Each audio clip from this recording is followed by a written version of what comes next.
Fire crews rushed to the scene after a mortar struck an apartment building on the outskirts of Kyiv. The artillery shelling started at around 6:30 in the morning. There are people living in these apartment buildings, civilians. This is a suburban area here. With Russia stepping up its bombardment of Ukrainian cities, including the capital, it's feared more and more civilians will be caught in the crossfire. Satellite images show Russian forces just 25 kilometers from central Kyiv. President Volodymyr Zelensky has promised Ukrainians will put up a stiff fight in what he's calling a war for the country's independence. We have no right to let up in the intensity of our defense, no matter how difficult it is. We have no right to let up in the force of our resistance. The enemy is bringing more columns into Ukrainian territory. The besieged port city of Mariupol continues to bear the full brunt of Russia's bombardment. The humanitarian situation is worsening by the hour for hundreds of thousands trapped without power, running water, or fresh food.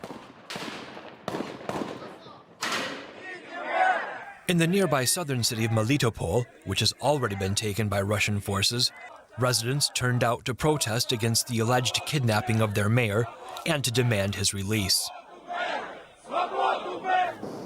As fighting rages, people in and around Kyiv will be hoping and praying that last-minute diplomacy could still spare them the worst of what has happened to other Ukrainian cities. This is our emergency room. Here's the reanimation bed for newborn babies, and after operations and difficult births, they remain here under observation by doctors. We can deliver babies and do operations here and keep patients who need intensive care.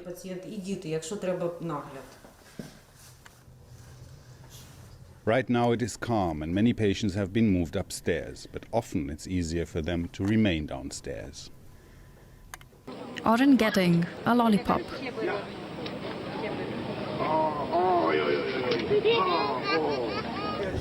But for their mothers and everyone else, it is a reality far too difficult to ignore. Putin's army used tanks to attack my grandmother's house. We prayed to God to grant us a safe passage. It was very scary when the bombs hit our towns directly. We lost light, electricity, and water. And at 5 in the morning, the bombs were falling again, right in the center of the city. They killed people. The bombs killed 21 people, including 3 children. I have nightmares when I think about it.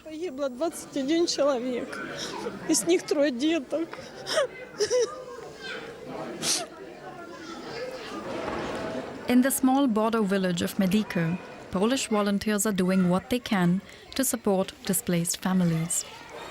They provide shelter, blankets, warm food, water, and often just human comfort.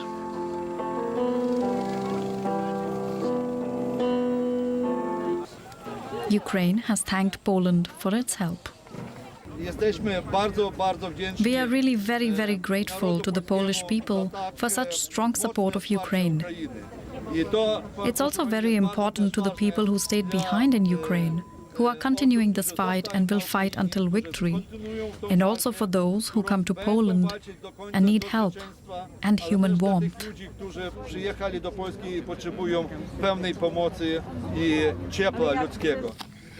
But the volunteers aren't just Polish.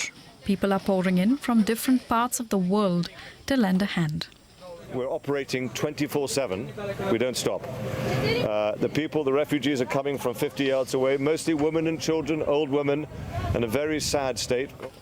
The UN estimates that more than 2.5 million Ukrainians have fled and rushed to get to neighboring countries. Poland is bearing the brunt of it, leaving it close to being overwhelmed.